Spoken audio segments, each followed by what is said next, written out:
Hi there, how are you today? I shall be reading to you a part from the book Dirty Bertie Fleas, a book written by Ellen MacDonald.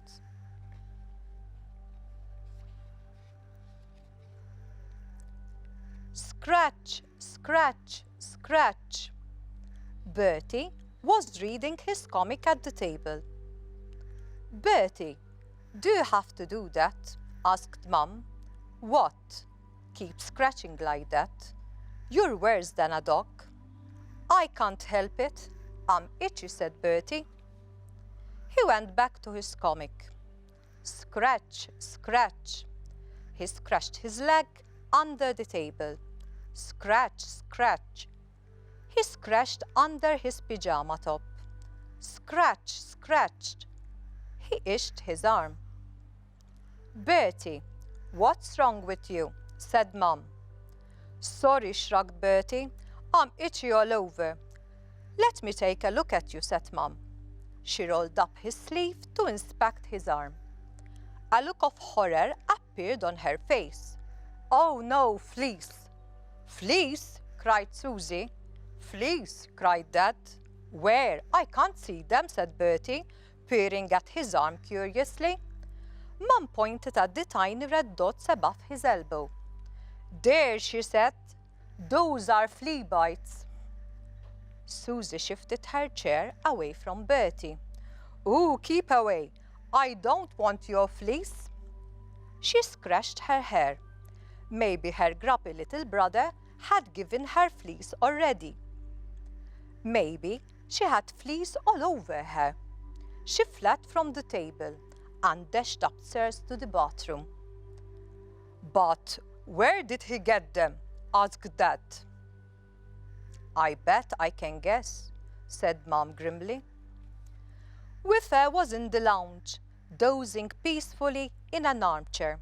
Scratch, scratch, scratch. His back leg swished like a windscreen wiper. There, said Mum. Just as I thought. There's the flea back. Bertie bent over to take a closer look. It was true. Whiffer's fur was alive with tiny black creatures hopping around like fleas.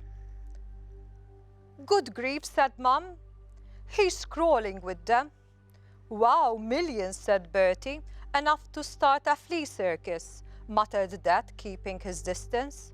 What's a flea circus? Asked Bertie.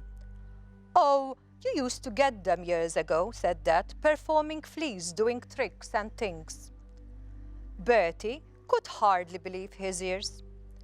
A flea circus with performing fleas? What a fantastic idea! He had already tried to train his pet earthworm, but Mum had put a stop to that when she found Arthur in his bed. But fleas? That was a much better idea. Fleas could jump and hop so surely they could be trained to do other things, like acrobatics, fleas turning somersaults, fleas standing on each other's shoulders, fleas flying through the air on a flea trapeze. All he had to do was catch some of Whiffer's fleas, and he could have his own very circus. Mum had Whiffer by the collar and was pulling him out of the armchair. We have to do something, she said. Fleas spread. They lay their eggs everywhere. They're probably all over the furniture by now.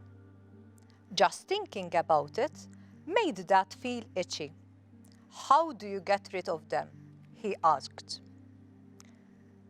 Will the family be able to get rid of Whiffer's fleas? Would Bertie succeed in teaching the fleas how to do tricks? To answer these questions, I invite you to read Dirty Bertie Fleas, a book written by Ellen MacDonald.